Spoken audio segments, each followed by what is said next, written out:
The Great Happiness. माता पितुपट्ठानं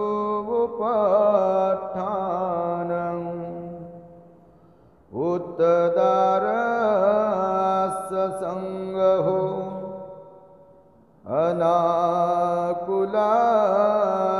कम्मन्तं एतं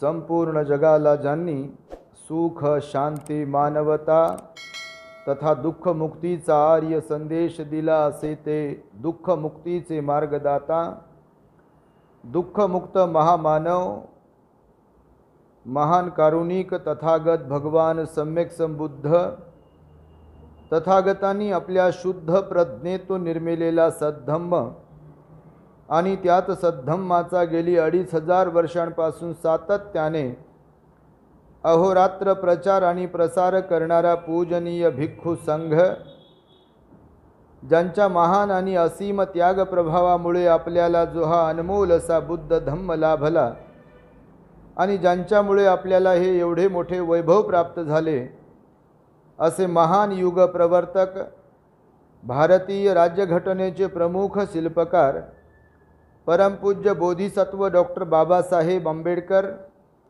आणि सर्वच परिवर्तनवादी संत महापुरुषांच्या महान अशा विचारांना स्मरून आज या वर्षावास पर्वातील महान मंगलमय दिनी आपल्या धम्मदीप बुद्ध विहारामध्ये उपस्थित नंदनवन कॉलनी परिसरातील सर्व श्रद्धाबुद्धीशील संपन्न उपासक उपासिका बालक तथा बालिका तद्वतच द ग्रेट हॅपीनेस या आपल्या यूट्यूब चॅनलचे सर्वच दर्शक आपणा सर्वांच्या प्रती सर्वप्रथम मंगलमैत्री सद्भावना व्यक्त करतो आणि आपल्या सर्वांच्या सुख शांतीसाठी भगवंताच्या वाणीला सांगण्यासाठी प्रारंभ करतो।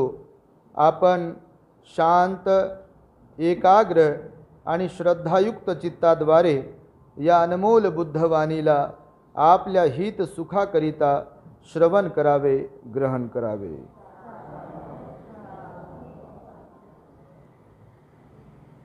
आपण काही दिवसांपासून भगवान बुद्धांनी श्रावस्तीमध्ये राहत असताना जेतवन विहारामध्ये ज्या महामंगल सूत्राचा उपदेश दिला, त्या महामंगल सूत्रातील 38 मंगल क्रमाक्रमाने पाहत आहोत। अत्यंत महत्त्वपूर्ण असा, मार्मिक असा, प्रभावी, लोकांना वैवाहिक जीवन जगत असताना, गृहस्थी जीवन जगत असताना, हे संसारिक कामभोगाचं जीवन जगत असताना, व्यावहारिक जीवन जगत असताना या महामंगल सूत्राचा उपदेश मोठा मोलाचा ठरतो आणि ठरलेला आहे। त्यामुळे एक एक अंग भगवान बुद्धांनी सुखी जीवन जगण्यासाठीचं या महामंगल सूत्रामध्ये सांगितलेलं आहे। तेव्हा आपण काल माता पितु उपट्ठानं या संबंधीचा उपदेश श्रवण केलेला आहे। आज आपण त्याच्या पुढील जी गाथा आहे, पुत्तदारस्य संगहो, यावरती उपदेश ऐकणार आहात। आपण सर्वजण सुज्ञ आहात, वैवाहिक जीवन जगत आहात। प्रत्येकाला आपापल्या पूर्वकर्मामुळे बरे वाईट गुण प्राप्त झालेले असतात। समजूतदारपणा कमी जास्त प्रमाणात प्रत्येकाकडे असतो। शील सदाचाराच्याही बाबतीमध्ये कुणाकडे कमी कुणाकडे जास्त शील सदाचार असतो। तेव्हा भगवंतांनी या संबंधी महामंगल सूत्रात जो हा संदर्भ दिला आहे, तर याचा विस्तार भगवान बुद्धांनी काही सूत्रांमध्ये केलेला आहे। पुत्तदारस्य संगहो म्हणजे मूल बाळ बायको यांचा सांभाळ करणे, त्यांचं पालन पोषण करणे, हे उत्तम मंगल आहे असे भगवान बुद्ध म्हणाले. आई वडिलांची सेवा केली पाहिजे असे भगवान बुद्ध पहिल्या वाक्यात सांगतात. आई वडिलांची सेवा केली पाहिजे आणि बायको लेकरं जे काही परिवार आहे त्यांचा नीटपणे सांभाळ केला पाहिजे. हे उत्तम मंगल आहे. ज्यांना नीटपणे सांभाळ करता येत नाही परिवाराचा, बायको लेकरांचा, त्यांच्या जीवनामध्ये त्यांना आनंद आणि सुख समाधान प्राप्त होऊ शकत नाही. आज मितीस जगभराचा आपण विचार केला, निरीक्षण केलं तर लोकांकडे पैसा, धन, दौलत सगळ्या गोष्टी आहेत, परंतु कौटुंबिक कलह प्रचंड वाढलेले आहे. सगळीकडे काही अपवादात्मक कुटुंब वगळता कौटुंबिक कलह मात्र आपल्याला पावलोपावली घराघरात पाहावयास मिळतात. भगवान बुद्धांनी त्यावेळेस कौटुंबिक कलह पाहिले, लोकांमध्ये निर्माण होणारे पती पत्नीचे संबंध पाहिले कसे आहेत, आणि मग त्यांच्यामध्ये ज्या चुका होत होत्या तर त्या चुकांमुळे ते कसे दुःखी होतात, परेशान होतात, कष्टी होतात, पश्चाताप व्यक्त करतात, कधी कधी रडतात, क्रंदन करतात, एकमेकांपासून अलग होतात, बरेच वर्ष एकमेकांच्या सोबत राहतात, परंतु गैरसमज, गैरवर्तन निर्माण झाल्यामुळे सोबत असलेली माणसं, पती असेल, पत्नी असेल, एकमेकांपासून दुरावतात. कधी कधी राहायला सोबत असतात शरीराने, परंतु मनाने मात्र अलग अलग असतात, लांब लांब असतात. सांसारिक जीवन मोठं दुःखदायी आहे, वैवाहिक जीवन मोठं दुःखदायी आहे. भगवान बुद्ध म्हणाले, ज्यांच्याकडे धार्मिकता आहे, ज्यांच्याकडे शील सदाचार आहे, नैतिकता आहे, समजूतदारपणा आहे, विश्वास आहे, ज्या पती पत्नीच्या नात्यामध्ये ह्या सगळ्या गोष्टी असतील तर भगवान बुद्ध म्हणाले मग मात्र आनंद आहे. असे काही परिवार आजही आहेत की जे समजूतदार आहेत, शीलवान आहेत, पुण्यवान आहेत, ध्यान करतात, समाधीचा अभ्यास करतात, सगळे मिळून, तर ते आनंदाने राहू शकतात. पण भगवान म्हणाले की ज्या प्रकारे एखादा तराजूचं पारडं जसं असतं, त्या दोन्ही पारड्यातून ज्या कोणत्या पारड्यामध्ये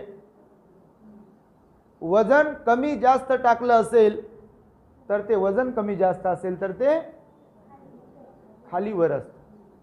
पण दोन्ही पारड्यांमध्ये समान वजन टाकलं तर मात्र ते दोन्ही पारडे सारखे राहतात, समान राहतात. संसाराचा गाडा असाच आहे म्हणाले भगवान. घराला निर्माण करण्यासाठी, परिवाराला निर्माण करण्यासाठी, सौख्याने नांदण्यासाठी सौजन्यपूर्ण व्यवहार अत्यंत आवश्यक आहे. सौजन्यपूर्ण व्यवहार, सौजन्यपूर्ण व्यवहार नसेल तर मात्र रडणे, परेशान होणे, टेन्शनमध्ये येणे, क्रंदन करणे आणि शरीराने एकत्र राहत असताना देखील वेगवेगळं राहणे हे आपल्या वाट्याला येऊ शकते. प्रथम संवास नावाचं एक सूत्र आहे, भगवंताचा उपदेश आहे. प्रथम संवास सूत्रामध्ये अतिशय सुंदर प्रकारे भगवान बुद्धांनी त्या वऱ्हाडाला समजून सांगितलेला आहे, उपदेश केलेला आहे भगवान बुद्धांनी. भगवान म्हणतात भौतिक साधनांपेक्षा, भगवान म्हणतात भौतिक साधनांपेक्षा नैतिक वर्तन हे अत्यंत महत्त्वाचं आहे संसारामध्ये. भौतिक साधनं कमी असू शकतात, जास्त असू शकतात, आज नाहीत उद्या येऊ शकतात. भौतिक साधनं जे आहेत आपल्याला वापरण्यासाठी म्हणून ज्याच्यात सुख मानतात लोक, पण भगवान म्हणाले भौतिक साधनांपेक्षा नैतिक वर्तन संसारात असणे, परिवारामध्ये असणे अत्यंत आवश्यक आहे. साधनं कमी जास्त असतील तर चालतील, परंतु नैतिक वर्तन, नैतिक आचरण मात्र पती पत्नी म्हणून परिवारात योग्य असणे हे अत्यंत आवश्यक आहे. कारण घर आपल्याला आनंद देईल असा काही विषय नाही. हे तुम्ही अनुभवता सगळेजण. घर बांधणे हे सुखदायी आहे तेवढ्यापुरतं, धन कमवणे हे सुखदायी आहे तेवढ्यापुरतं, पण ते प्राप्त झाल्यावरही आपण आनंदीच राहू याची काय गॅरंटी आहे? आहे गॅरंटी? ज्याला सुख समजतो भौतिक सुख, ते प्राप्त झाल्यावर आपण आनंदीत राहू याची गॅरंटी नाही आहे. म्हणून तर घराघरामध्ये लोक परेशान आहेत. तर मी आपणास संवाद सूक्त भगवंताचा संदर्भ देऊन उपदेश करेल. भगवान बुद्ध एकदा मथुरा आणि वेरंजाच्या दरम्यान चारिका करत होते. मथुरा आताही आहे. मथुराला बौद्ध साहित्यामध्ये फार मोठं मथुरेचं वर्णन केलेलं आहे.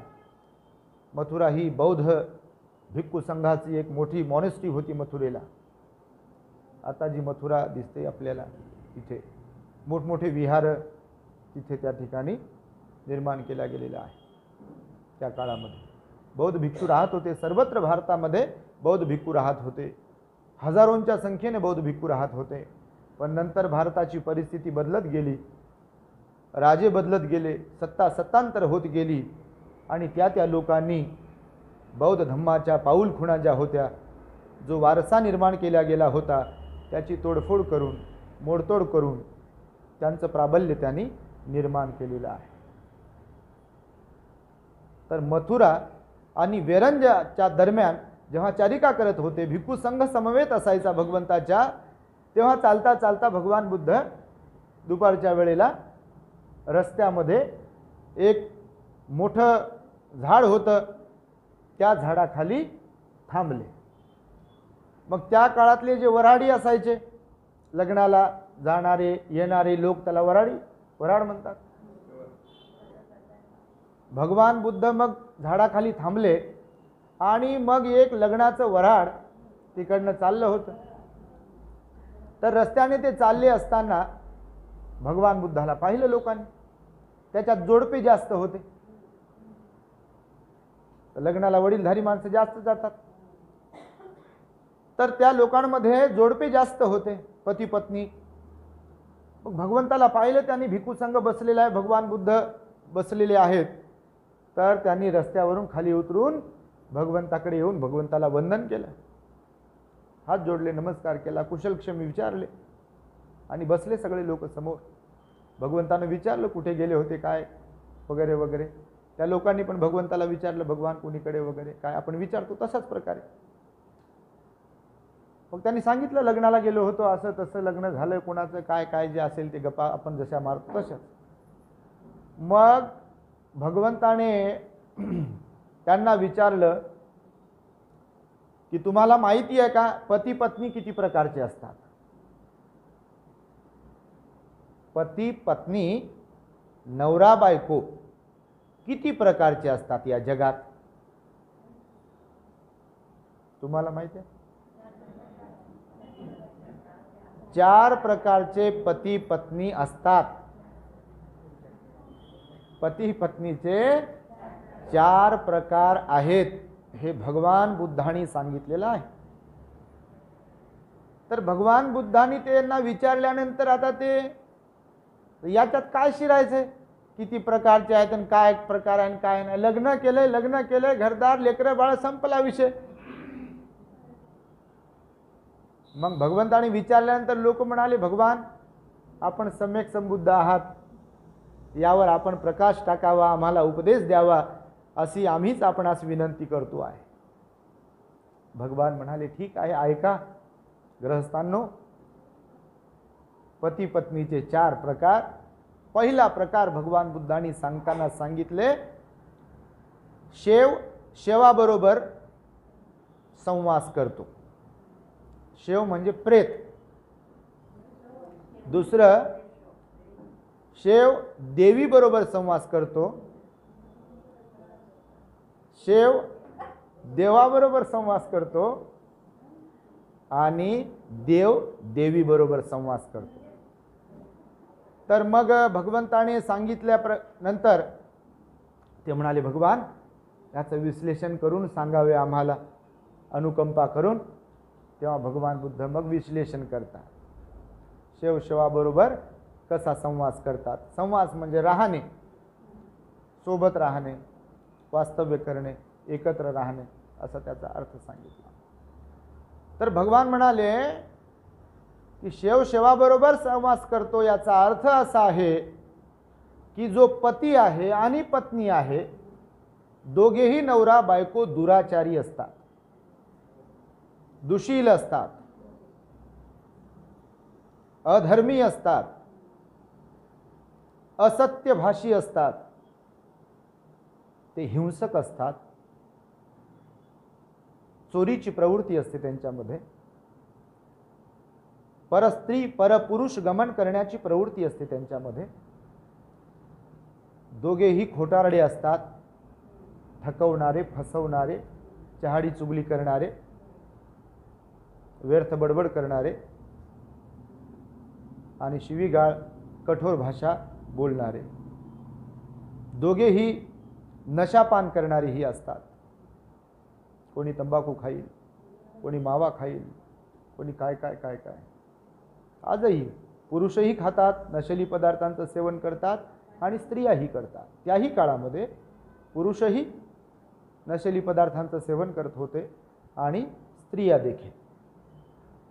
तर भगवंताने सांगितलं त्यांना की दोघेही दुराचारी असतात. म्हणजे अशा शब्दांमध्ये जर सांगायचं झालं व्यवहारिक, तर दुराचारी पती दुराचारी पत्नी बरोबर संवास करतो, म्हणजे राहतो. त्यानंतर शेव देवी बरोबर संवास करतो. म्हणजे पती जो आहे तो दुराचारी असतो, हिंसक असतो, चोरी कर्म करणवालेला असतो, व्याभिचार करणारा असतो, परस्त्री गमन करणारा, लबाड असतो, खोटं बोलणारा, ठगवणारा, फसवणारा, व्यर्थ बडबड करणारा, शिवीगाळ करणारा, कठोर भाषा बोलणारा आणि नशापान करणारा, नशेली पदार्थांचं सेवन करणारा. आणि त्याची पत्नी मात्र सदाचारी असते,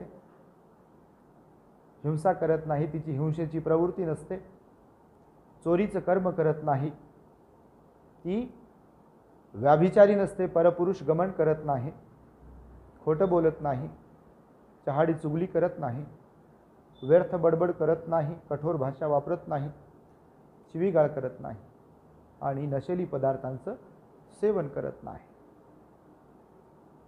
दुसरी जोडी झाली. तिसरी जोडी भगवान म्हणतात शेव देवाबरोबर संवास करतो. इथे पत्नी दुराचारी आहे आणि पती सदाचारी आहे. पत्नी दुराचारी आहे, हिंसक आहे, मारेकरी, तामस वृत्तीची, चिडखोर, चोरी कर्म करणारी, परपुरुष गमन करणारी, खोटं बोलणारी, निंदा करणारी, ठगवणारी, फसवणारी, व्यर्थ बडबड करणारी, राग राग शिवीगाळीची भाषा वापरणारी. अशा प्रकारे हे गृहस्थांनो शेव देवाबरोबर संवास करतो. आणि चौथा प्रकार सांगताना भगवान म्हणतात की देव देवी बरोबर संवास करतो. म्हणजे इथे पती सुद्धा सदाचारी आहे आणि पत्नी देखील सदाचारी आहे. दोघेही सदाचारी आहेत, दोघेही सिलवान आहेत, दोघेही कुशल प्रवृत्तीचे आहेत, निर्मळ मनाचे आहेत, समजदार मनाचे आहेत, एकमेकांवर प्रेम आहे, एकमेकांच्या प्रती आपुलकी आहे, जिव्हाळा आहे. आणि केवळ आपुलकी प्रेम जिव्हाळाच नाही तर समजूतदारपणा आहे. केवळ प्रेमामुळे, केवळ आपुलकीमुळे, केवळ जिव्हाळ्यामुळे संसार नीट चालेलच याची गॅरंटी नाही. तर समजूतदारपणा नसेल तर मग ना प्रेम काही करू शकते, ना आपुलकी काही करू शकते, ना विश्वास काही करू शकते. सर्वात जास्त भांडणं कशामुळे होत असतील तर समजूतदारपणा नसल्यामुळे. बरोबर आहे? बरोबर आहे की नाही? घर घर की कहाणी आहे. भगवंताने 2600 वर्षांपूर्वी ओळखला तुम्हाला. 2600 वर्षांपूर्वी भगवंताने ओळखलं की हे पती पत्नी असे असतात. म्हणून त्या संवास सुत्तामध्ये, प्रथम संवास सुत्तामध्ये त्या गृहस्थांना हा उपदेश केला.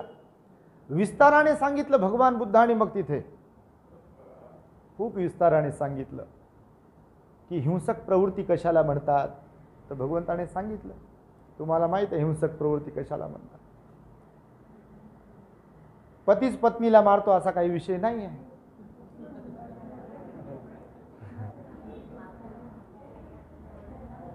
पत्नी पण मारत असेल पतीला, फक्त आपण सांगतो तसं झाकली मूठ असेल. पाहुण्यामध्ये जोरात बोलायचं, दरडावून बोलायचं, रागावून बोलायचं पतीने पत्नीला, आणि घर बंद झाल्यावर बरोबर मग तिने त्याला ठ्याके द्यायचे. होत असेल असं कधी कधी. जन्म झाला समाजामध्ये, गावामध्ये, असं बऱ्याच ठिकाणी होते. अशा काही काही मावल्या आहेत, अशा काही काही बहिणी ताई आहेत, रुबाब गाजवण्याचा प्रयत्न करतात त्या कधी कधी. पती पत्नीचे कर्तव्य सांगितलेले आहेत. एकमेकांवर रुबाब गाजवण्यासाठीचा लग्न आणि संसार नसतो म्हणाले भगवान. काही काही शहाणपणानं काही महिला सांगतात कधी कधी, बघ माझा नवरा माझं कसं ऐकतो. त्याच्यात शहाणपण नाही, याच्यात ही नीच प्रवृत्ती झाली. बस म्हणलं की बसतो, उठ म्हणलं की उठतो, जा म्हणलं कामाला की जातो, थांब म्हटलं की थांबतो, त्यांच्याकडे जाऊ नको म्हटलं की जात नाही, त्यांना बोलू नको म्हटलं की बोलत नाही. असं होत असेल कधी कधी. भगवंतानी ओळखून तर सांगितलंय. तर हिंसक प्रवृत्ती भगवान बुद्ध म्हणाले, दुराचारी ज्यांना म्हणतात, तर हिंसक प्रवृत्ती सांगितली भगवान. मारझोड करणे, एकमेकांना मारझोड करणे आणि लोकांना मारझोड करणे. नातेवाईकांना मारझोड करतात लोक. हिंसक प्रवृत्ती जर असेल तर नवरा बायको तर मारतीलच एकमेकांना, लेकरांना मारतात. एखाद वेळेस काहीतरी चूक झाली म्हणून एखाद वेळेस रागावलेत, चिडलेत, बोललेत, मारलेत, ते ठीक आहे. पण रोज रोज रोज रोज एकदम पाण्यात पाहून लेकरांनाही मारणे, मारझोड करत राहणे, हे सदाचारी व्यक्तीचं लक्षण असेल का? सदाचारी पतीचं किंवा पत्नीचं लक्षण असेल का हे? पोरांना मारत राहणे, त्यांना धाकात ठेवणे, लेकरं असे थरथर कापणे, आईनं काही बोलल्यावर, वडिलांनी काही बोलल्यावर, हे सदाचारी पती पत्नीचं लक्षण आहे का? नाही आहे. तर भगवान बुद्ध म्हणाले की पहिली प्रवृत्ती जी आहे दुराचारी प्रवृत्तीच्या मध्ये, तर हिंसक प्रवृत्ती आहे. मारामारी करतील, कुणाही सोबत मारामारी करतील. गावामध्ये, शहरामध्ये काही काही अशा असतात, महिला असतात, पुरुष असतात, जे लय भांडखोर आहे म्हणतात, त्यांच्या वाट्याला जाऊ नका. असतात प्रवृत्ती, आजही आहेत. लय भांडखोर आहे म्हणतात, त्यांच्या घरी जाणं नको, त्यांना बोलवणं नको म्हणतात, आणि त्यांच्याकडे आपण जाणं नको म्हणतात. तर ही हिंसक प्रवृत्ती. दुसरी प्रवृत्ती चोरीची प्रवृत्ती सांगितली भगवान बुद्धाने. चोरीची प्रवृत्ती असते, पुरुषांमध्ये सुद्धा असते आणि महिलांमध्ये सुद्धा असते. त्याला दुराचार म्हटलं भगवान बुद्धाने. शेव ही उपमा दिली, हो, प्रेताची उपमा दिली भगवंताने. का? तर प्रेताला जसं काहीच समजत नाही, जाणीव होत नाही, मारलं काय, शिव्या दिल्या काय, रडलो काय, त्याला उचललं काय, जाळलं काय, गाडलं काय, प्रेतावर काही परिणाम होतो का? काहीच तर परिणाम होत नाही. आपण कितीही रडा, प्रेत म्हणत नाही आता बस झालं, बस झालं ना, आता किती रडतो. माणसं म्हणतात, बाजूचे माणसं, बाया कोण असेल तर, रडू नको बाया, आता रडू नको दादा. प्रेत म्हणू शकत नाही ना. प्रेत पाणी पिऊ शकते. लय लोक भंतीजी पाणी पाजू का म्हणतात, आत्ता लाकडावर ठेवल्यावर आता तिथं काय बोलावं त्यांच्याकडे पाहावं लागतं. मग पुन्हा 2-4 येतात, पाजू द्या म्हणतात भंतेजी. पाजू द्या आत्ता मड्यावर मेल्यावर ना ते तोंड उघडते ना ते पाणी आतमध्ये जाईल घशातून. म्हणते आता पाणी पाजू नये. इतके वेळ, इतके दिवस, इतके वर्ष कुठे गेले होते? तेव्हा पाणी पाणी म्हणत असेल तर पाणी पाजलं नसेल. आणि लयच लोक असतात तर लय कळवळा. मग तेव्हा दाखवायची लय सवय बापा लोकांना. आपण हे करत नाही, सगळेच मायबाप आहे, पण वागण्याच्या बोलण्याच्या तऱ्हा असतात वेगवेगळ्या. लोकांकडे पाहू पाहू रडायचं, डोळे फिरू फिरू रडायचं. ह्या प्रवृत्त्या दिसतात हो, हे तुम्ही हसण्यासाठी म्हणत नाही आहे मी. ह्या प्रवृत्त्या दिसतात कधी कधी बघा. डोळ्यात पाण्याचा थेंब नाही आणि असा भास करून दाखवायचा की रडत आहे, आणि डोळ्यात पाणी नाही. तर भगवान बुद्धांनी सांगितलेलं आहे की अशा प्रकारे प्रवृत्त्या वेगवेगळ्या असतात प्रत्येकाच्या. जिवंतपणामध्ये पाणी पाजलं पाहिजे बिलकुल. दूध पाजवावं, पाणी पाजवावं, औषध पाजवावं, भाकर खाऊ घालावं, आवडीचं करून खाऊ घालावं. ते सोडलंय आणि हे म्हणतात मड्यावर पाणी पाजू द्या म्हणतात. आमची आई होती, आमचा बाप होता, भाऊ होता, पोरगा होता, कोण होता, जे होते ते होते, पण आता गेले ना, आता काय पाणी पाजता? दवाखान्यात पाहायला गेलेत, ICU मध्ये पेशंट, ऑक्सिजन लावलाय आणि सफरचंद घेऊन गेलेत निकृष्ट दर्जाचे. ते पण उपयोग आहे का? काय आपण करतोय काय? कोण विचारते आपल्याला काहीच आणलं नाही म्हणून? बरं घेऊन जावं तर काहीतरी ते भलतंच काहीतरी. म्हणून प्रवृत्ती, दुराचारी प्रवृत्ती सांगितली भगवान बुद्धानं. दुसरी प्रवृत्ती जी सांगितली आहे ती चोरी कर्माची प्रवृत्ती. बघा काही काही असतात असे पती पत्नी, काही दिसलं उचलतील. आमच्या इकडे त्यांना म्हणतात उचले लोक. उचले आहे म्हणतात माणूस, बाई उचली आहे म्हणतात. शेतात गेले चोरू चोरू आणतील. कोणाचा कपासी चोरून आणतील, कोणाच्या ओंब्या चोरून आणतील गव्हाच्या, कोणाचा हुरडा चोरून आणतील, भुईमुगाच्या शेंगा चोरून आणतील, कुणाचे आंबे चोरून आणतील. बघत ही चोरीची प्रवृत्ती. चोरी म्हणजे दुराचार, दुराचारी प्रवृत्ती आहे. चोरीचं कर्म. कोणाच्या घरी जातील तर काहीतरी झाकतील आणि आणतील. भगवान बुद्धांनी चोरी कर्माला दुराचार म्हटलेला आहे, दुःशील म्हटलेला आहे, अकुशल कर्म म्हटलेला आहे, पाप कर्म म्हटलेला आहे. आणि चोरी करून आणलेलं सुख देऊ शकत नाही, आनंद देऊ शकत नाही. चोरी करून आणलेलं जे काही असेल ते आपल्याला आनंद देऊ शकत नाही. तेवढ्यापुरतं आपल्याला सुख वाटेल, पण ते आनंद देऊ शकत नाही. कारण ते अकुशल कर्म आहे, पाप कर्म आहे. छोटी चोरी असो की मोठी चोरी असो, जर आपण चोरी करतो आहे तर ते अकुशल कर्म आहे. म्हणून चोरीची प्रवृत्ती असते. महिलाही चोरी कर्म करतात आणि पुरुषही चोरीचं कर्म करतात. पती पण चोरी कर्मवाला आहे आणि पत्नी पण चोरी कर्मवाला. कुठं आले की काहीतरी, कुठे गेले की काहीतरी आणते. इकडून हे आणलं, तिकडून ते आणलं, आशा ठेवतील, नाही दिलं घेतील मग. तर भगवान बुद्ध म्हणाले अशा प्रकारे एक पती अशा प्रकारचा दुराचार करतो आणि पत्नी सदाचारी असते. तिसरा प्रकार जो सांगितला दुराचाराचा, व्याभिचाराचा, परस्त्री गमन करू नये आणि परपुरुष गमन करू नये. आज घडीला सर्वात जास्त प्रॉब्लेम्स जर कोणते असतील संसारामध्ये तर व्याभिचारामुळे प्रॉब्लेम आहे. पुरुष वेळ देत नसतील किंवा काय, किंवा स्त्रिया स्वभाव प्रत्येकाचा वेगवेगळा आहे, निसर्गाने वेगवेगळं बनवलं आहे प्रत्येकाला. भावना प्रत्येकाच्या वेगवेगळ्या आहेत, कुणाला कशाची आवड आहे, कुणाला कशाची आवड नाही आहे.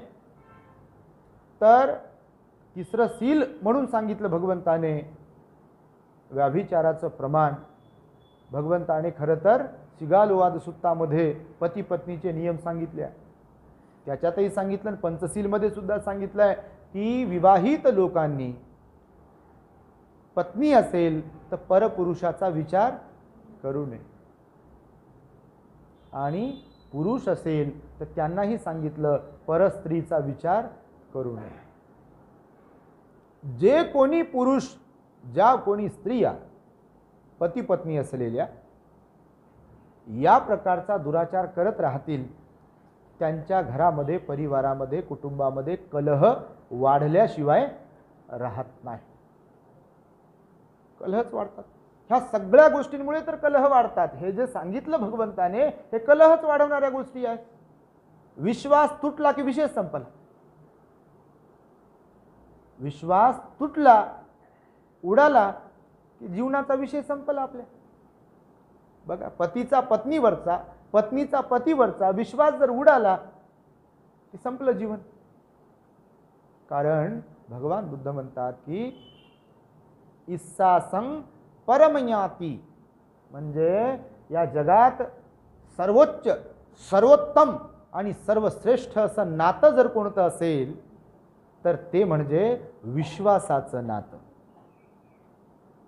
आणि कौटुंबिक जीवन जगत असताना पती पत्नीमध्ये विश्वासाचं नातं नसेल तर त्यांच्यामध्ये कलह आणि कलहच निर्माण होतील, आणि त्या योगे ते दुःखी आणि दुःखीच बनतील. कलह निर्माण होतात यामुळे असंख्य वेळा. अहो मारामाऱ्या काय, जीवे मारतात लोक. हो, संशय आला म्हणून बायकोला सोडून दिलं, कितीतरी केसेस असतील अशा.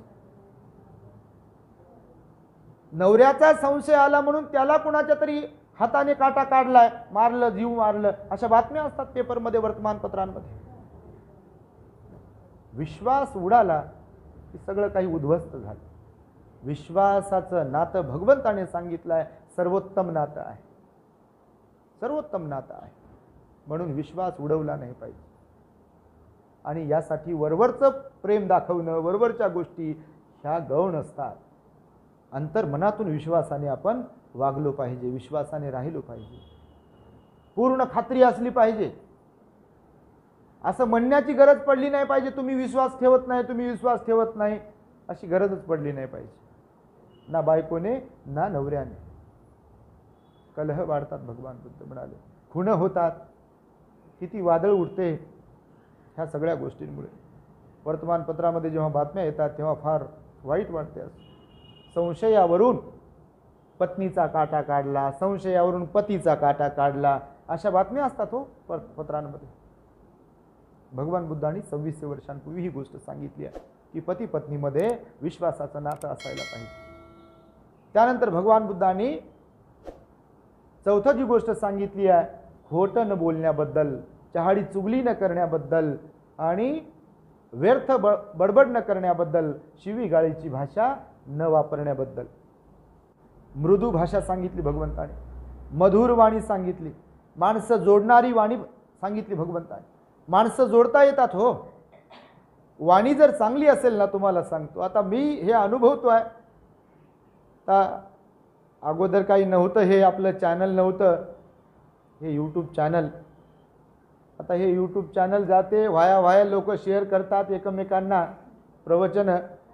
रोज एक दिवस सुना नाही, लोक कुठून कुठून फोन करतात.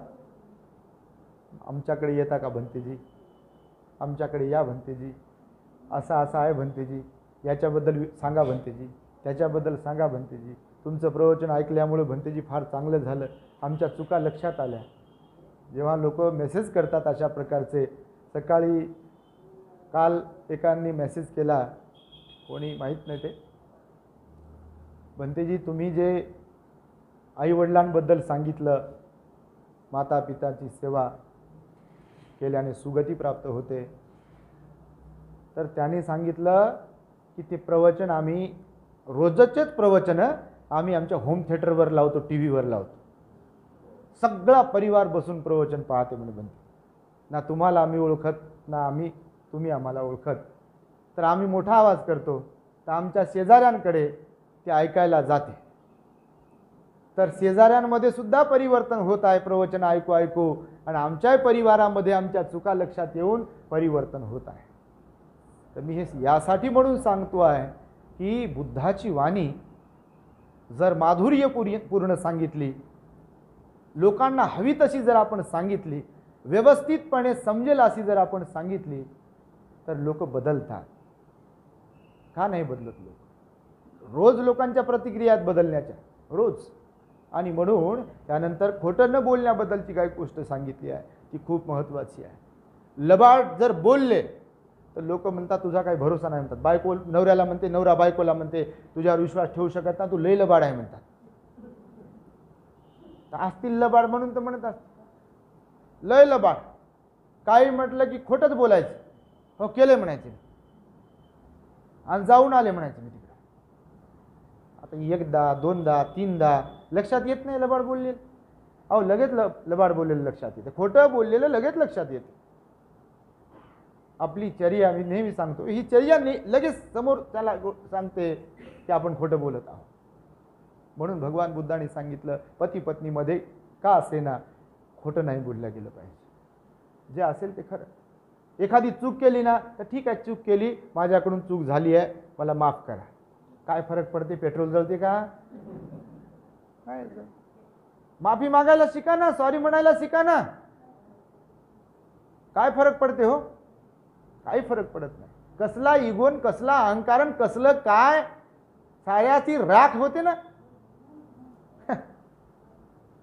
सांगतो ना आपण नेहमी नेहमी, कसला अहंकार, कसलं काय, कसला मीपणा, सगळं काही राखेत मिसळते हे. आणि म्हणून भगवंताने सांगितलं आहे की खोटं बोलल्या नाही गेलं पाहिजे, चहाडी चुगली केल्या नाही गेली पाहिजे. नवऱ्याला भलतंच काहीतरी सांगायचं, कान भरायचे सासूविषयी, सासऱ्याविषयी, भावाविषयी, बहिणीविषयी, आणि त्यांना दूर करायचं त्यांच्यापासून. आणि त्याने बी दूर व्हायचं मायबापापासून. आणि सासरे प्रिय करायचे, सासू प्रिय करायची, साली प्रिय करायची, साला प्रिय करायचा. सांगा मायबापाला काहीच वाटू नये का मग?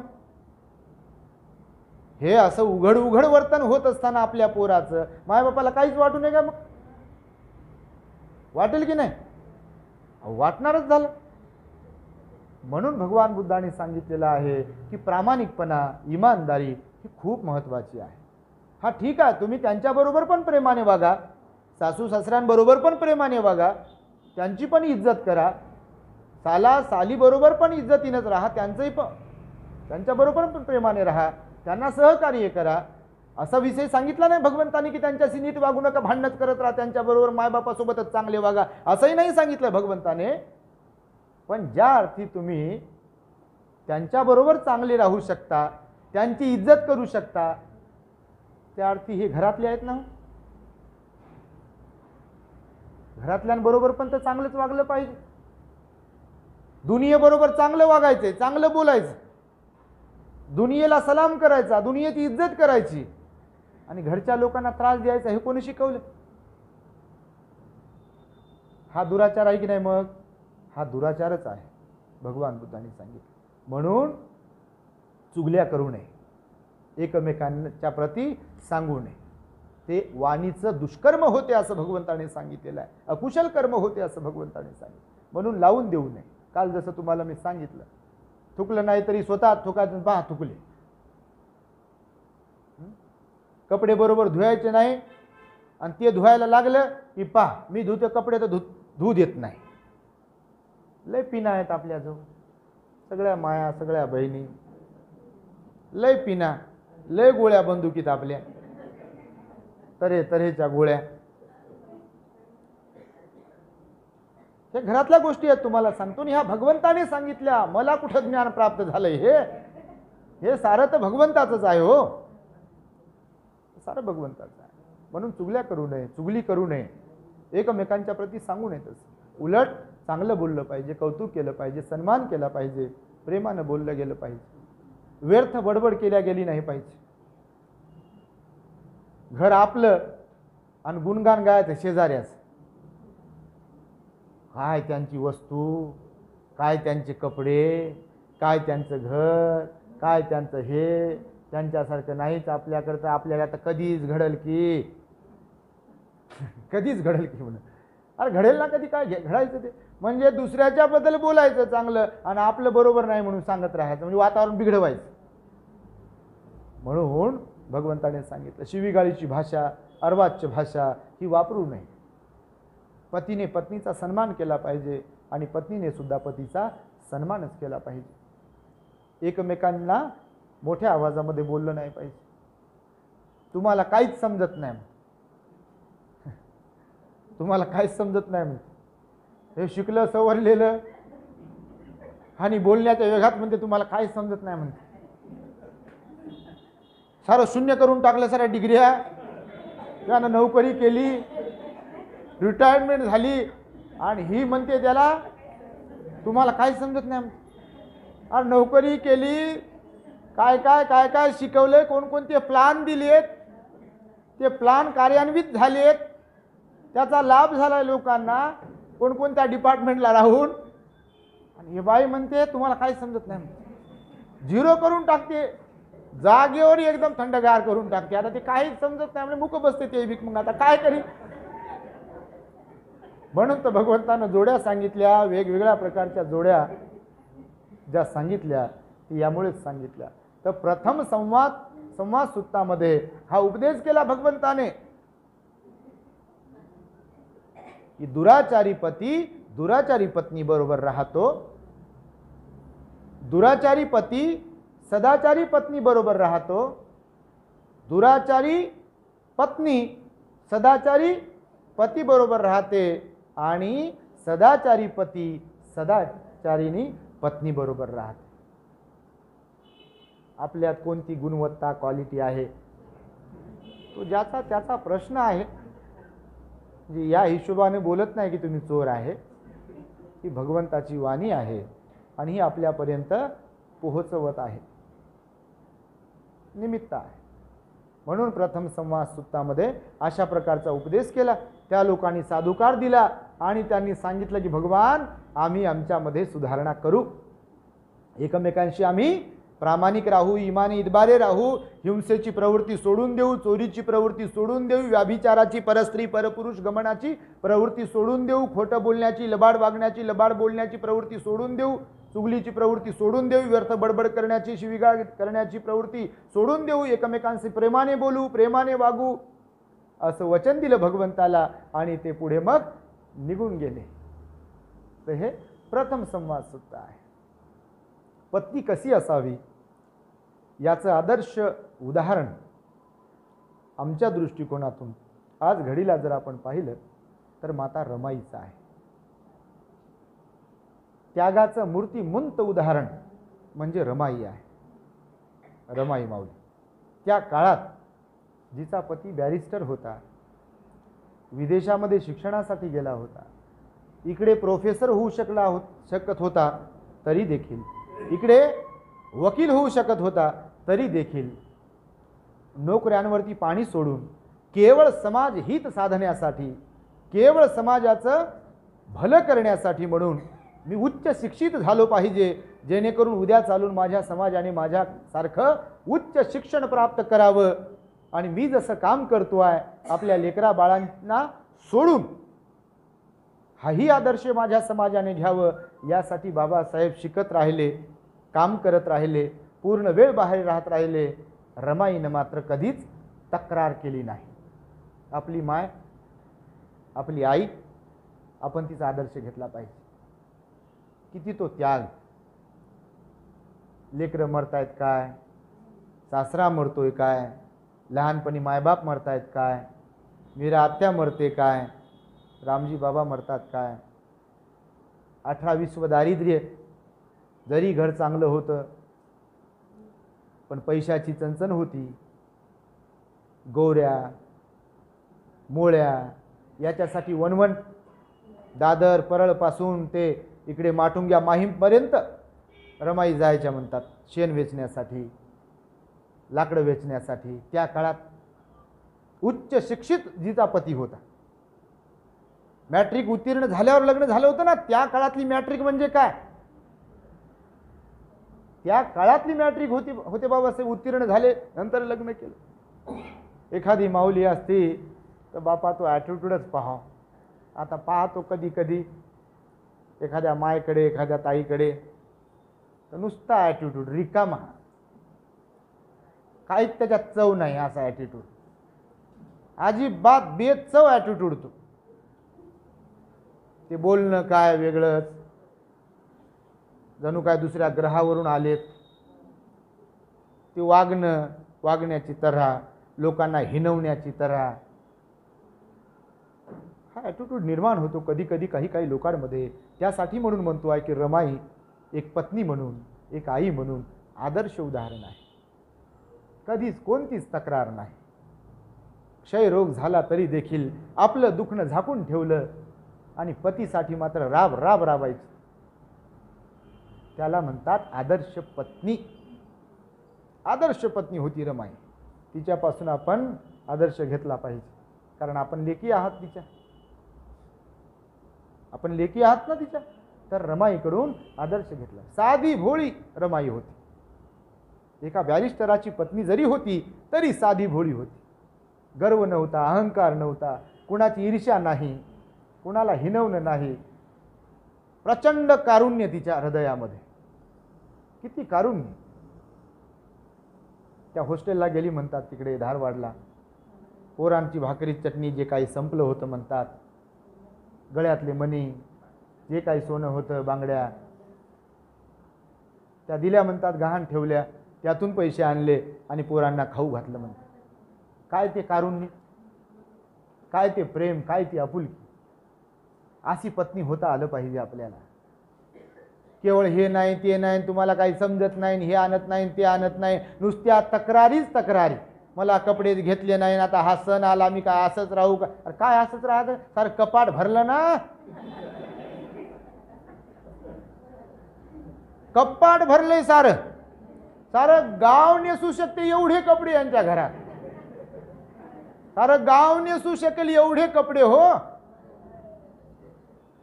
कोणा मायबापाच्या घरात जातो तर कधी कधी ते दिसते, तो काय काय ठेवलं एवढं हातात घालतात ते असं एवढं. म्हटलं बा दुकान केलं लावलं काय तुम्ही? नाही म्हणते ये आमचं ते गुरुवारी वेगळं, शुक्रवारी वेगळं, शनिवारी वेगळं. म्हटलं बाबासाहेबाची पुण्याई बा, खरं हे सगळं काही, पण त्या सगळ्या इच्छा आकांक्षांच्या पूर्ततेसाठी मात्र गैरवर्तन घडणार नाही याची खबरदारी पण बाळगली पाहिजे. ते केलं नाही, मनासारखं झालं नाही, इच्छा पूर्ण केली नाही म्हणून भांडण करायचं, रुसून बसायचं, माहेराला निघून जायचं, मायबापासोबत नीट वागायचं नाही. काय तर नवऱ्याने इच्छा पूर्ण केली नाही. अरे कोणत्या इच्छा पूर्ण?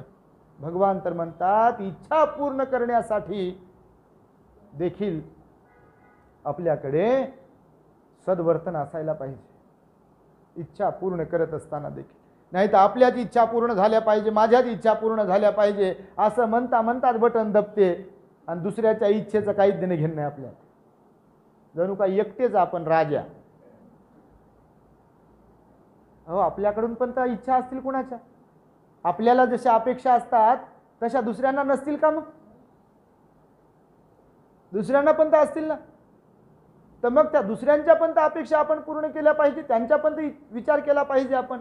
पण तसं घडत नाही कधी कधी काही ठिकाणी.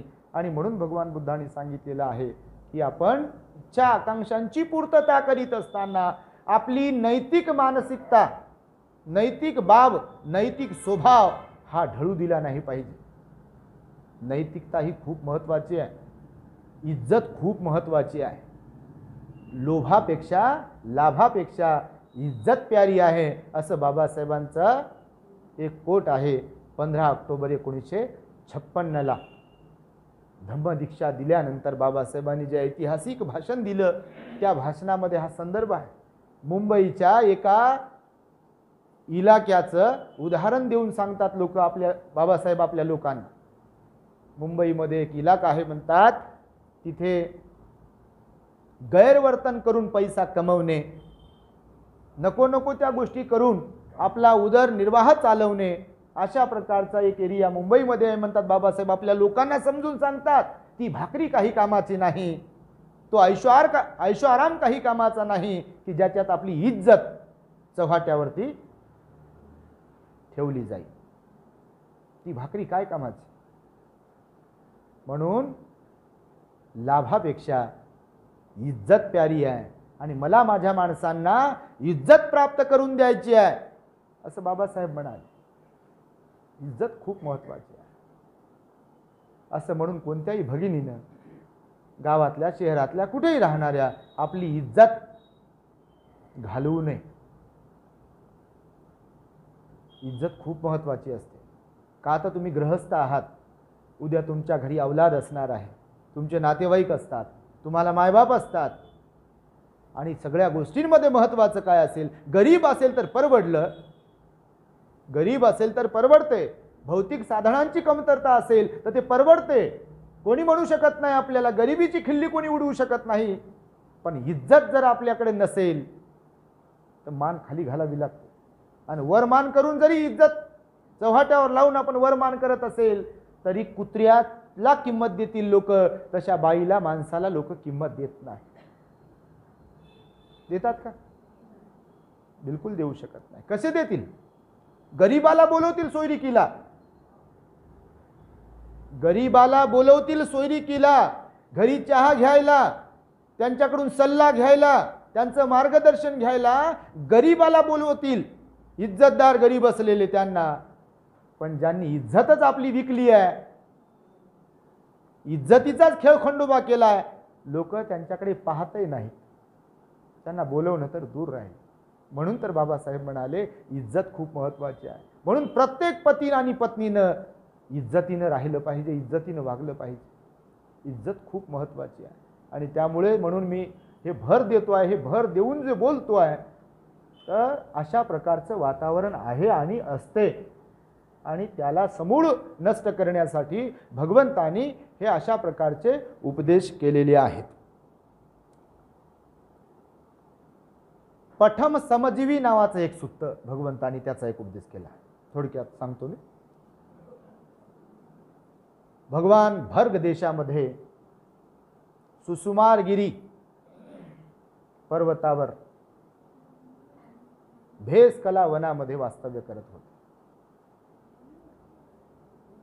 तिथे वास्तव्य करत असताना एक दिवस सकाळी सकाळी ते इंजेक्शन देताना दुखतात जराशे, ते पेन किलर आहेत, पेन किलर दुखत असतात जरा. तर तुमचा मुलगा आहे, भाऊ आहे. तर मग भगवान भर्ग देशामध्ये सुसुमारगिरी पर्वतावर असलेल्या भेसकला वनात राहत होते.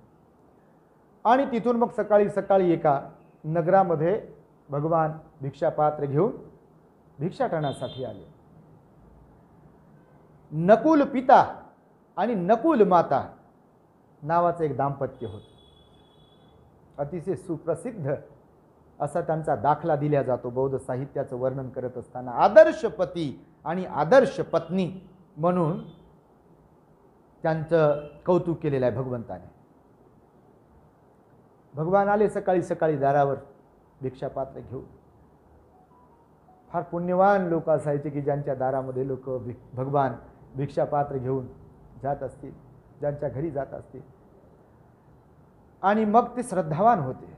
समान श्रद्धा, समान त्याग, समान दान, समान प्रज्ञा, समान समाधी ही त्यांची ओळख होती त्या पती पत्नीची. सगळ्या गोष्टी समान होत्या त्यांच्यामध्ये. कधी कधी आपण पाहतो पती म्हणून जातोय विहारात, पती म्हणून जातोय समाजात, पती म्हणून जातो ध्यानाला आणि पत्नी ध्यानावर नाही.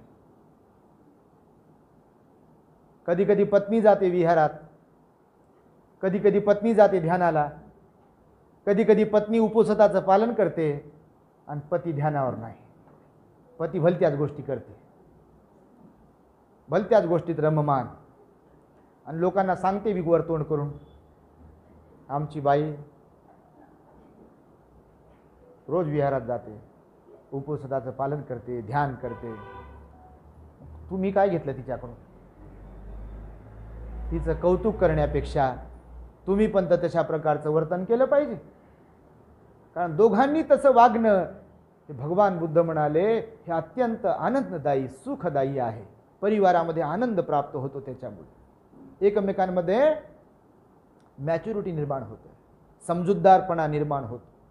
नाहीतर आता हे वरती जे मी सांगितले तुम्हाला ज्या गोष्टी घडतात हे याच्यामुळेच तर घडतात.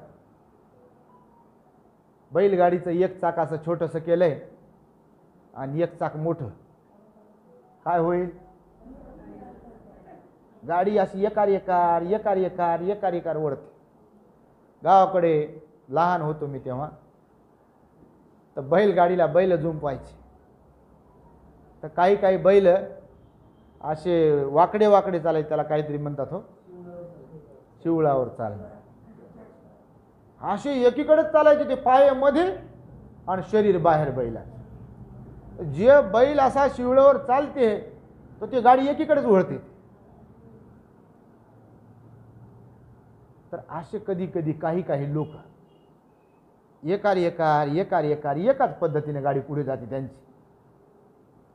तर मग नकुल पिता नकुल माता यांच्या दारात भगवान आले असता अत्यंत श्रद्धायुक्त चित्ताने नकुल माता आणि नकुल पिताने भगवान बुद्धांचं वेलकम केलं, स्वागत केलं. भगवान, आम्ही पुण्यवान आहोत, साक्षात भगवान सम्यक संबुद्ध आमच्या दारात भिक्षाटनासाठी आले. तेव्हा आमची विनंती आहे की आपण आमच्या घरामध्ये बसून आमच्याकडून भोजनाचा स्वीकार करावा. भगवान सर्वज्ञ होते.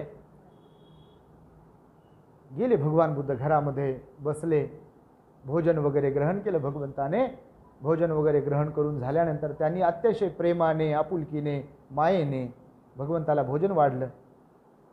भोजन आटोपल्यानंतर भिक्षापात्र बंद केलं भगवंताने आणि उपदेश करणार भगवान बुद्ध. दानानुमोदन तुमच्याकडे होते, भिक्षाटनाला भगवान भंतेजी आल्यानंतर दानानुमोदन होते. सील दिल्या जाते तुम्हाला, तुमच्यावरती अनुकंपा करून पंचशील दिल्या जाते आणि त्यानंतर दानानुमोदन केल्या जाते. दानानुमोदन खूप महत्त्वाचं आहे. आशीर्वाद मंगल मैत्री भेटते आपण केलेल्या पुण्याचं.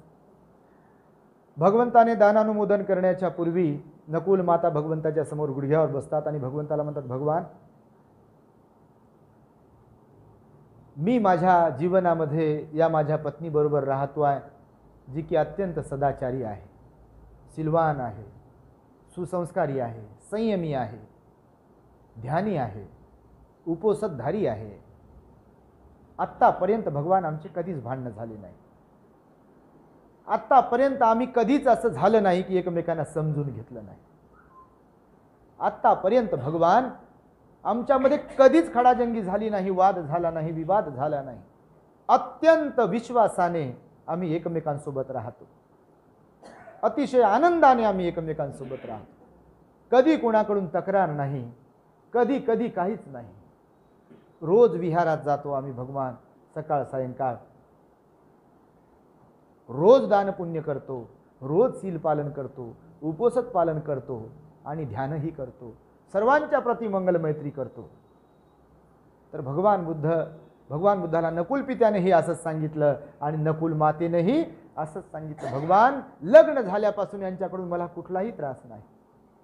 ज्याप्रमाणे एखाद्या बहिणीबरोबर एखाद्या आईबरोबर राहतात लोक, तसा माझा पती माझ्याबरोबर राहतो, जीव लावतो, सगळ्यांना जीव लावतो, सगळ्यांशी संयमाने वागतो. चूक जरी झाली तर समजूतदारपणाने घेतो, पुन्हा चूक करू नको प्रेमाने सांगतो. दोघेही एकमेकांचं असं कौतुक करतात भगवंताचे आणि खरोखर ते तसे असतात. समान श्रद्धा, समान सील, समान दान, समान प्रज्ञा, समान समाधी असं वर्णन आलेलं आहे त्यांच्याबद्दल. तेव्हा भगवंताने सांगितलं की जे पती पत्नी समान गुणवाले असतात, सद्गुण समान ज्यांच्यामध्ये असतात, त्यांच्यात कधीच कलह होत नाही, त्यांच्यात कधी वाद होत नाही, त्यांच्यात कधी भांडण होत नाही, त्यांच्यात कधी तंटा होत नाही. ते कधी एकमेकांवरती आरोप प्रत्यारोप करत नाही. चुका जरी झाल्या तर एकमेकांना समजून सांगतात, चुका जरी झाल्या तर एकमेकांना समजून घेतात अशा प्रकारचा त्यांचा व्यवहार असतो आणि असे पती पत्नी आदर्श असतात. हे नकुल पिता, हे नकुल माता, तुम्ही दोघेही उभयंता आदर्श पती पत्नी आहात. मी तुमचं कौतुक करतो असं भगवान म्हणतात.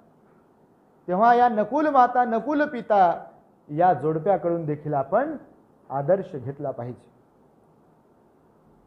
समान श्रद्धा असली पाहिजे पतीच्या मनातही त्रिरत्नांच्या प्रती आणि पत्नीच्याही मनात समान श्रद्धा असली पाहिजे. समान दानत्वाची भावना दोघांच्याही मनामध्ये असायला पाहिजे. दान देण्याची भावना, शील पालनाची भावना सुद्धा दोघांच्याही मनामध्ये समान प्रकारे पाहिजे. उपोषताच्या प्रती, पंचशिलाच्या प्रती, ध्यानावरती दोघांचाही विश्वास असायला पाहिजे. दोघेही ध्यानी असायला पाहिजे, दोघेही संयमी असायला पाहिजे. तर मात्र संसाराची गाडी अशी व्यवस्थित चालू शकते. दोघेही परोपकारी पाहिजे, दोघेही समाजाभिमुख पाहिजे. समाजामध्ये जाणारे, गरिबांमध्ये जाणारे, दुःखी कष्टी लोकांकडे जाणारे, त्यांचं दुःख सुख वाटून घेणारे असा स्वभाव पण पाहिजे. भगवान बुद्ध म्हणाले लोकांच्या मदतीला धावून गेलं पाहिजे.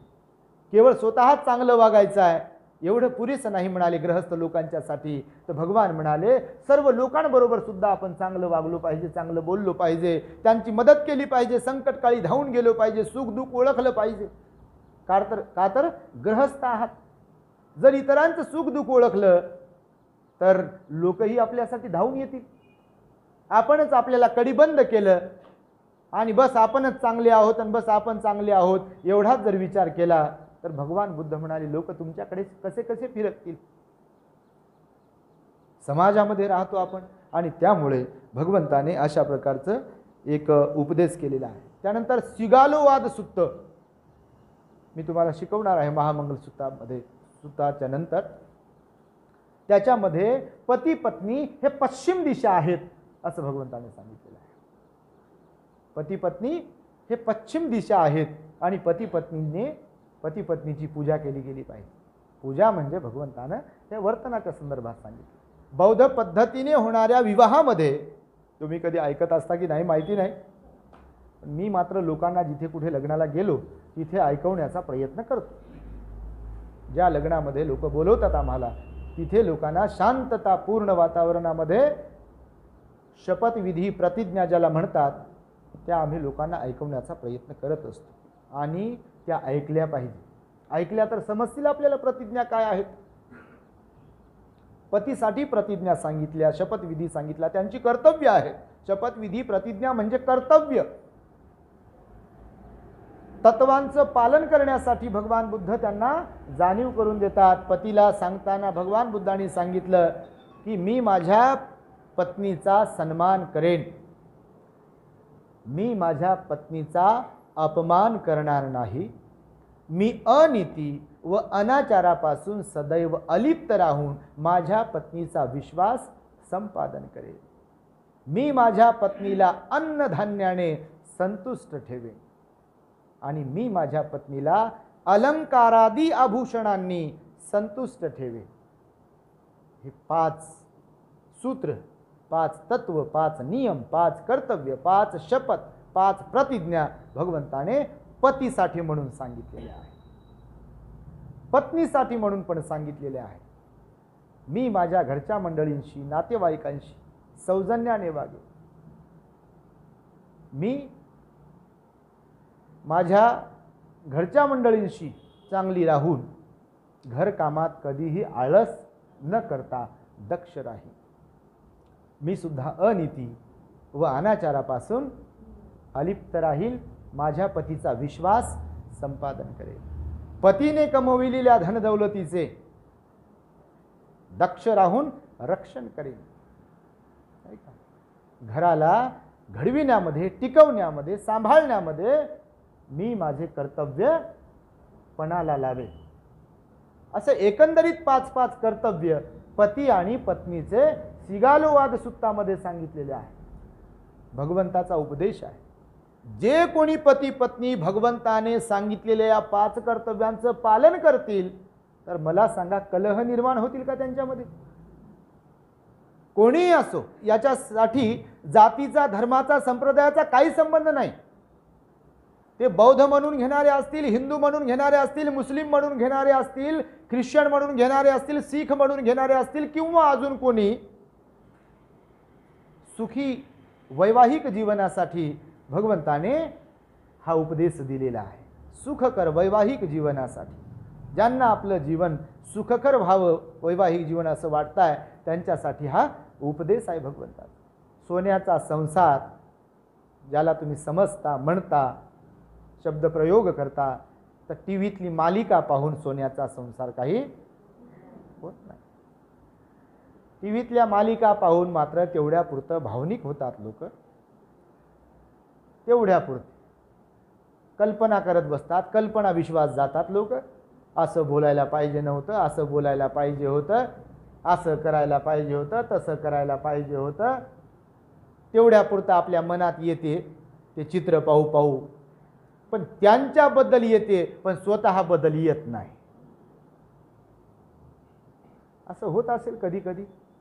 भगवान बुद्ध म्हणाले स्वतःबद्दल तसं वाटलं पाहिजे, जसं त्या टी व्हीतल्या मालिकेतल्या बाईच्या बद्दल वाटते की सासू बरोबर असं नव्हतं वागायला पाहिजे होतं, सासूला सासऱ्याला परेशान नव्हतं करायला पाहिजे होतं, किंवा सासूने सुनेला परेशान नव्हतं करायला पाहिजे होतं, सासूनं सुनेला पाण्यात नव्हतं पाहायला पाहिजे होतं, तिला डिवचायला नव्हतं पाहिजे होतं, तिच्या उणिवाच काढायला नव्हतं पाहिजे होतं, तिच्या त्रुट्याच काढायला नव्हतं पाहिजे होतं.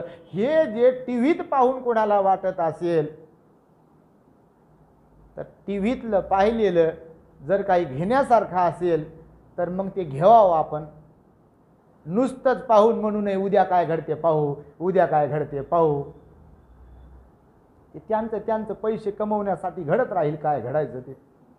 ना टी व्हीत दाखवता ती बायको ना त्यांची असते, ना टी व्हीत दाखवता तो नवरा त्यांचा, ना टी व्हीत दाखवता ती माय त्यांची, ना टी व्हीत दाखवता तो बाप त्यांचा, ना टी व्हीत दाखवता ती धनदौलत त्यांची, ना टी व्हीत दाखवता ते घर त्यांचं. ते सारं कल्पना विश्वामध्ये घेऊन जातात. आणि म्हणून मी आपणास सांगतो आहे की भगवान बुद्धांनी हे जे काही पती पत्नीसाठी नियम सांगितले, तत्व सांगितले, ते पालन करणे आपलं आद्य कर्तव्य असायला पाहिजे. आपल्याला बदलल्याशिवाय जग बदलणार नाही, आणि जग बदलण्याचा विचार करत बसून स्वतःला तसंच ठेवण्यात काही अर्थ नाही. जग बदलेल न बदलेल, जग वाईट असेल चांगलं असेल, त्याच्याकडे लक्ष देऊ नका म्हणाले भगवान बुद्ध, आपल्याकडे लक्ष द्या म्हणाले भगवान. आणि म्हणून हा उपदेश सांगितला. भगवान बुद्धांनी सांगितलेलं हे ऐका. हा उपदेश खरंच खूप महत्त्वाचा आहे. मी रोज म्हणतो तुम्हाला, तुम्ही मायबाप आहात आणि हे पालन केलं पाहिजे, गंभीरपणाने याला मनावर घेतलं पाहिजे. भगवान बुद्धांनी मुद्दामहून हा उपदेश केला आहे महामंगल सूक्तामध्ये. मी काल माता पितू उपट्ठानंग एवढ्यावर बोललो, तुम्हाला उपदेश दिला आणि राखून ठेवलं हे पती पत्नीचा सांभाळ कसा केला पाहिजे याविषयी. तर हे आज संपलं नाही, याचा पुन्हा उद्या भाग आहे. हे संपेल कसं हो? हे संपत नाही, हे संपवायचं नाही लवकर. हे कानं टोचावे लागतील पुन्हा पुन्हा, पेन किलर इंजेक्शन द्यावं लागतील पुन्हा पुन्हा.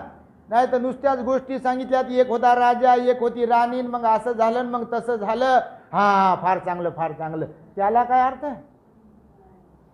हे औषध आपल्याला प्रॉपर मिळालं पाहिजे बदलण्यासाठी. भगवंताचा धम्म हा माणसांना बदलण्यासाठी आहे, विरंगुळा मनोरंजनासाठी नाही. भगवंताचा उपदेश, भगवंताचा उपदेश टाळ्यांसाठी नाही, भगवंताचा उपदेश हसवण्यासाठी नाही. भगवंताचा उपदेश माणसं बदलवण्यासाठी आहे, माणसं बदलण्यासाठी आहे. आणि म्हणून माणसं बदलले पाहिजे आणि बदलले पाहिजे, आणि बदलण्यासाठी म्हणून हे सगळं काही सांगणं सुरू आहे. तुम्हाला मी 7 भार्या सांगणार आहे.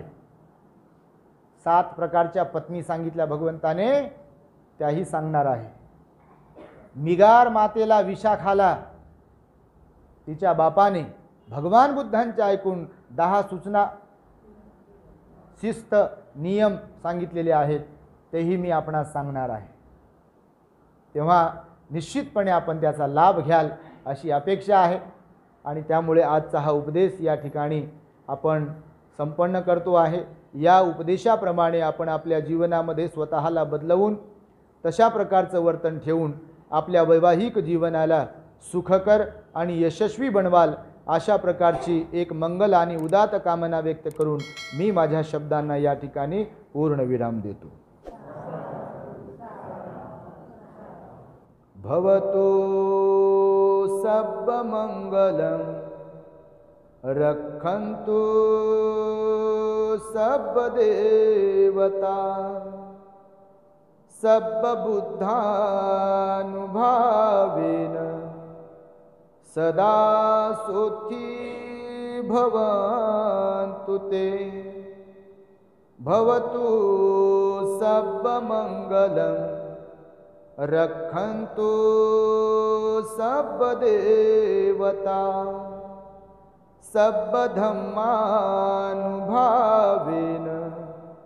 सदा सुखी भवन्तु ते। भवतु सब मंगलम रक्षन्तु सब देवता सब संघानुभावेन सदा सुखी भवन्तु ते।